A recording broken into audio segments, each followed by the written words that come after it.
Hello friends, welcome to my channel success fibre classes. आप सब कैसे हैं? आई होप सो आप अच्छे होंगे। तो हमारी केमिस्ट्री की जो प्रीवियस ईयर सीरीज है वो चल रही है। तो उसमें हमने बहुत सारे क्वेश्चंस है वो कर लिए हैं। आज हम और क्वेश्चंस करेंगे।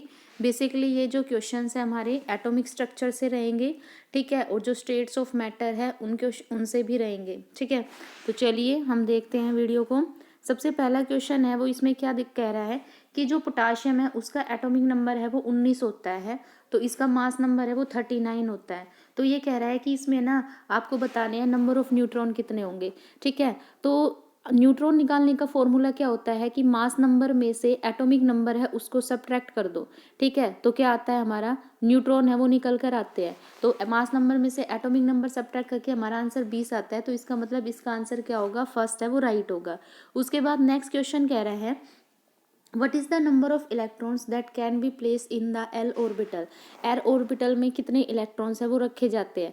भाई हमें पता है कि जब हम इलेक्ट्रॉन्स का डिस्ट्रीब्यूशन करते हैं तो बोर मॉडल के अकॉर्डिंग हमारे पास 4 सेल होते हैं, के एल एम एन, और भी सेल होती है, ठीक है। उसमें जो मैक्सिमम कैपेसिटी होती है के शेल की वो 2 इलेक्ट्रॉन फिल करने की होती है। एल की 8 की होती है, एम की भी 8 होती है, एन की भी क्या होती है, 8 होती है। मतलब ये एक शेल के केस में तो डुप्लेट फॉलो करते हैं और जो बाकी की जो शेल है उनमें ही ऑक्टेट को फॉलो करते हैं। तो इसका मतलब एल की जो कैपेसिटी है वो 8 इलेक्ट्रॉन रखने की होती है।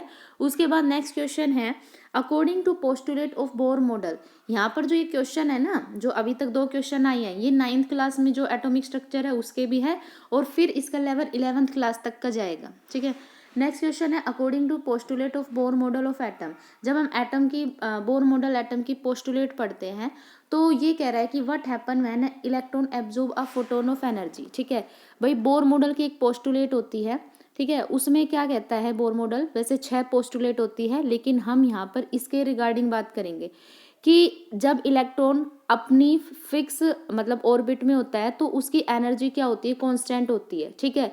जब वो लो लेवल से हाई लेवल में जाता है, जैसे इलेक्ट्रॉन मान लो यहाँ है, अब उसको हाई लेवल में जाना है, ठीक है, हायर शेल में जाना है, तो वो क्या करता है इस गैप के बराबर एनर्जी को एब्जॉर्ब करता है, ठीक है। और जब उसको हाई लेवल से वापस लो लेवल में आता है तो वो इस गैप के बराबर एनर्जी क्या करता है, इमिट करता है।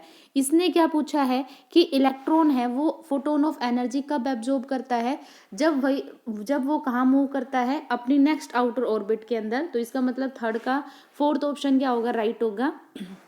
उसके बाद नेक्स्ट क्वेश्चन है by whom was the nuclear model of atom discover for the first time, ठीक है। ये कह रहा है कि न्यूक्लियर मॉडल है वो फर्स्ट टाइम किसके द्वारा डिस्कवर किया गया था पहली बार, तो अर्नस्ट रदरफोर्ड है, उसने यहाँ पर डिस्कवर किया था। और रदरफोर्ड ने किसकी डिस्कवरी की थी, प्रोटॉन की डिस्कवरी की थी और इन्होंने न्यूक्लियस की भी डिस्कवरी की थी, ठीक है। उसके बाद 5 क्वेश्चन है generally dash are found in nucleus of atom. भाई ये एटम है और एटम का न्यूक्लियस है, तो एटम के न्यूक्लियस में तो कौन पाया जाता है, प्रोटॉन और न्यूट्रॉन पाए जाते हैं, ठीक है। और न्यूक्लियस के बाहर जो रिवॉल्व करते हैं वो इलेक्ट्रॉन होते हैं। तो इसने न्यूक्लियस के लिए पूछा है, तो प्रोटॉन और न्यूट्रॉन है वो न्यूक्लियस में होते हैं। तो पहला ऑप्शन क्या होगा, राइट होगा। उसके बाद नेक्स्ट क्वेश्चन है विच इज़ नॉट अ सब atomic of particle of an atom. हमें पता है जो एटम है जब उनको फर्दर डिवाइड किया गया था तो उसके सब एटॉमिक पार्टिकल मिले थे। तो बेसिकली 3 सब एटॉमिक पार्टिकल होते हैं, इलेक्ट्रॉन, प्रोटॉन और न्यूट्रॉन, ठीक है। तो इलेक्ट्रॉन, प्रोटॉन, न्यूट्रॉन तो इसके सब एटॉमिक पार्टिकल होते हैं। जिनोन है ये नोबल गैस होती है, ये सब एटॉमिक पार्टिकल नहीं होता। तो इसका फर्स्ट आंसर ही क्या होगा, राइट होगा, ठीक है। उसके बाद नेक्स्ट क्वेश्चन क्या कह रहा है कि एक आइसोटोप है, ठीक है, उसका मास नंबर कितना दे रखा है, 298, ठीक है। और इसमें कह रहा है कि 188 क्या है, न्यूट्रॉन। तो ये कह रहा है इसका एटॉमिक नंबर है वो क्या होगा। तो अभी मैंने आपको बताया था कि मास नंबर में से जब हम एटॉमिक नंबर सब्ट्रैक्ट करते हैं तो न्यूट्रॉन मिलते हैं, ठीक है। पर अब की बार इसने क्या है, न्यूट्रॉन आपको दे दिया और एटॉमिक नंबर निकालना है, तो वापस से न्यूट्रॉन को इधर ले आओ, ठीक है, एटॉमिक नंबर को इधर ले आओ। तो वही है कि मास नंबर में से, ठीक है, आप क्या सब्ट्रैक्ट कर दोगे, 188, इसके न्यूट्रॉन डिस्कवर कर दोगे, सब्ट्रैक्ट करोगे तो यहाँ पे 110 आंसर आएगा। तो फोर्थ आंसर क्या होगा इसका, राइट होगा। नेक्स्ट क्वेश्चन है, ये क्या कह रहा है which of the following is a property of isotope of element. Element जो है उसके आइसोटोप की प्रॉपर्टी आपको बतानी है। तो भाई आइसोटोप क्या होते हैं, आइसोटोप क्या होते हैं, ये वो होते हैं जो एटॉमिक नंबर जिनका सेम होता है और मास नंबर जिनका क्या करता है, वेरी करता है, ठीक है। तो पहला ऑप्शन है दे एटॉमिक मास आर सेम, इनका एटॉमिक मास सेम नहीं होता, एटॉमिक मास आइसोबार के केस में सेम होता है, तो ये तो प्रॉपर्टी नहीं होगी। सेकंड है they have the same atomic number, ये बिल्कुल सही है क्योंकि आइसोटोप का एटॉमिक नंबर क्या होता है, सेम होता है, ये सेम एलिमेंट के होते हैं। थर्ड है they exhibit different physical property, ये बात भी बिल्कुल सही है, इनकी फिजिकल प्रॉपर्टी है वो डिफरेंट होती है और इनकी केमिकल प्रॉपर्टी क्या होती है, सिमिलर होती है, ठीक है। और फोर्थ ऑप्शन है सिमिलर केमिकल प्रॉपर्टी, ये बिल्कुल सही है। तो सेकंड थर्ड फोर्थ हमारा सही है, तो इसका सेकंड आंसर क्या होगा, राइट होगा। उसके बाद नेक्स्ट क्वेश्चन है, ये कह रहा है कि जो न्यूक्लियाइड्स होते हैं उनका जिनका मास नंबर सेम होता है, तो अभी मैंने आपको बताया मास नंबर जिन भी एलिमेंट का सेम होता है उनको हम आइसोबार बोलते हैं, ठीक है। तो फोर्थ आंसर क्या होगा इसका, राइट होगा। ये कह रहे हैं कि how many value of spin quantum number are possible, ये कह रहे हैं कि स्पिन क्वांटम नंबर की कितनी वैल्यू पॉसिबल होती है। तो भाई स्पिन क्वांटम नंबर की दो ही पॉसिबल वैल्यू होती है, या तो हमारा इलेक्ट्रॉन क्लॉकवाइज डायरेक्शन में होगा तो उसकी वैल्यू +½ होगी, या हमारा इलेक्ट्रॉन एंटी क्लॉकवाइज डायरेक्शन में होता है तो उसकी वैल्यू क्या होती है, -½ तो सिर्फ दो ही वैल्यू पॉसिबल होगी, तो इसका मतलब 10 का सेकेंड आंसर क्या होगा, राइट होगा। उसके बाद नेक्स्ट क्वेश्चन है, ये कह रहा है अब स्टेट्स ऑफ मैटर के क्वेश्चन शुरू हो गए हैं। The amount of gas is inversely proportional to, तो ये कह रहा है कि जो गैस का अमाउंट है वो किसके इन्वर्सली प्रोपोर्शनल होता है, तो भाई ये प्रोपोर्शनल होता है प्रेशर के, ठीक है। उसके बाद नेक्स्ट क्वेश्चन है Dalton's law of partial pressure apply to which of the following equation, ये कह रहा है कि कौन सी इक्वेशन के लिए हम Dalton law of partial pressure है वो एग्जिबिट करते हैं।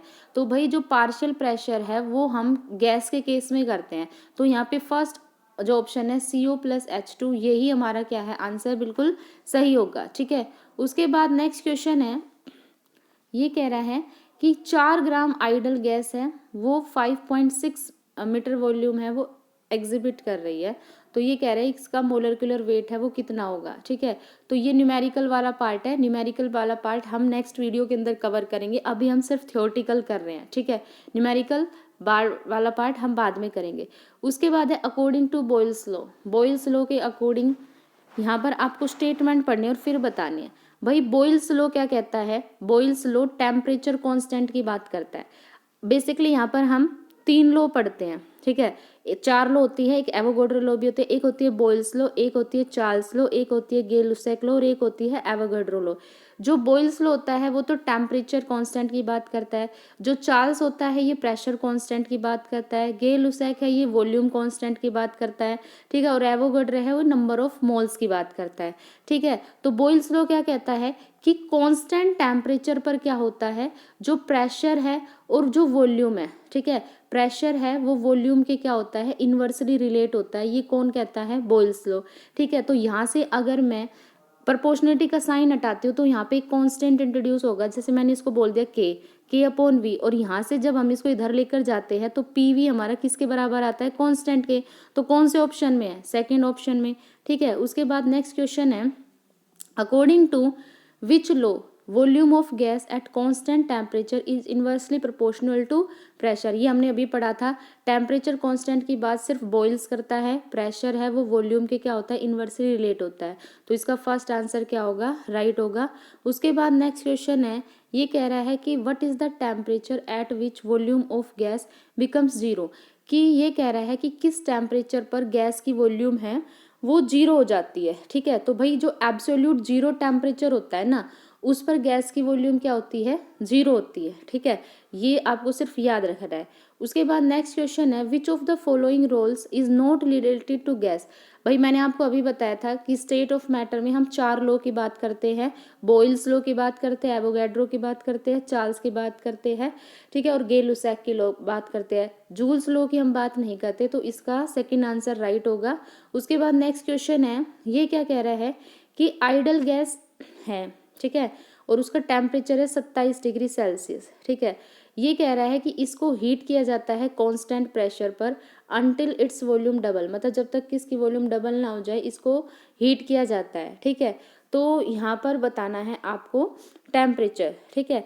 तो भाई ये भी हम किस में करेंगे, न्यूमेरिकल वाले पार्ट में, ठीक है, इसकी अलग से वीडियो आएगी क्योंकि अभी हम सिर्फ थ्योरेटिकल पार्ट है वो डिस्कस कर रहे हैं। उसके बाद नेक्स्ट क्वेश्चन है which of the following is not true about diffusion. आपको बताना है कि डिफ्यूजन के बारे में कौन सी चीज़ है वो करेक्ट नहीं है, ठीक है। रेट ऑफ डिफ्यूजन जो होती है गैस की वो वॉल्यूम पर कभी भी डिपेंड नहीं करती, ठीक है। डिफ्यूजन क्या होता है, जब गैस के पार्टिकल्स आपस में क्या करते हैं, इंटरमिक्स करते हैं, तो ये वॉल्यूम पर डिपेंड नहीं करती। दूसरा कह रहा है कि डिफ्यूजन में क्या होता है कि पार्टिकल हाई कंसंट्रेशन से लो कंसंट्रेशन की तरफ जाता है और ये प्रोसेस तब तक चलता रहता है जब तक कि दोनों साइड कंसंट्रेशन बराबर ना हो जाए, तो ये बात भी बिल्कुल सही है। फिर उसके बाद ये कह रहा है कि जो डिफ्यूजन होता है ना गैस का वो सॉलिड और लिक्विड से ज़्यादा होता है, ये भी बिल्कुल सही है, क्योंकि सॉलिड और लिक्विड में क्या होता है, जो फोर्स ऑफ अट्रैक्शन होता है वो हाई होता है और गैसेस में क्या होता है, वीक इंटरमोलिकुलर फोर्स होता है, तो उनका रेट ऑफ डिफ्यूजन हाई होता है, ठीक है। इसलिए तो हमने देखा है कि जब हम खाना बनाते हैं तो गर्म खाने की जो खुशबू होती है वो हमें दूर तक अपने आप ही मतलब पता चल जाता है कि खाना बन रहा है और हम उसकी महक से ही पता कर लेते हैं कि कौन सा खाना बन रहा है। लेकिन ठंडे खाने को सूंघने के लिए हम उसके पास जाते हैं, क्यों? क्योंकि गर्म खाने में क्या होता है, टेम्परेचर है और टेम्परेचर जितना ज़्यादा होता है रेट ऑफ डिफ्यूजन उतना ही ज़्यादा होता है, ठीक है। तो गैस के कंपैरिजन में रेट ऑफ डिफ्यूजन क्या होता है, ज़्यादा होता है। उसके बाद नेक्स्ट क्वेश्चन है, ये कह रहा है which property of gas makes them portable. यहाँ पर ये बताना है कि गैस की कौन सी प्रॉपर्टी है जो उनको पोर्टेबल बनाती है, मतलब जिसमें हम उसको कंप्रेस करते हैं, तो भाई ये कंप्रेसिबिलिटी होती है। उसके बाद फिर कह रहा है कि for which gas characteristic gas equation PV equal to NRT apply कैरेक्टरी। तो ये तो हमें पता है जो PV इक्वल टू NRT है, ठीक है। ये जो गैस की इक्वेशन होती है ना हमारी, ये किसकी होती है, आइडल गैस की होती है। जो रियल गैस होती है उसकी अलग होती है, ठीक है। वो जो रियल गैस आएगी तब हम उसकी तब बात करेंगे। उसके बाद है which of the following is a particle anti particle pair. तो आपको बताना है इनमें अपोजिट जो बिहेवियर है वो कौन सा होता है। भाई इलेक्ट्रॉन नेगेटिवली चार्ज होते हैं, पॉजिट्रॉन है वो पॉजिटिवली होते हैं, ठीक है। तो इसमें ना पहला ही ऑप्शन क्या होगा हमारा, राइट होगा। उसके बाद नेक्स्ट क्वेश्चन है, ये कह रहे हैं विच of the following law state that volume of A gas, volume है गैस की वो इन्वर्सली प्रोपोर्शनल होती है किसके, प्रेशर के, ठीक है। तो ये अभी 2 बार रिपीट हो चुकी है। प्रेशर और वॉल्यूम का जो रिलेशन है वो कौन बताता है, बॉयल्स लॉ, कांस्टेंट टेम्परेचर पर, ठीक है। तो ये हमने 25 क्वेश्चन डिस्कस कर लिए। आई होप आपको ये क्वेश्चन अच्छे से समझ में आए होंगे। इसमें और भी बहुत सारे क्वेश्चन हैं, ठीक है, वो हम नेक्स्ट में कवर करेंगे। आई होप आपको ये वीडियो अच्छी लगी है, ये सीरीज़ आपको अच्छी लग रही होगी, इन्फॉर्मेटिव लग रही होगी। तो share my channel and subscribe my channel. Thank you very much.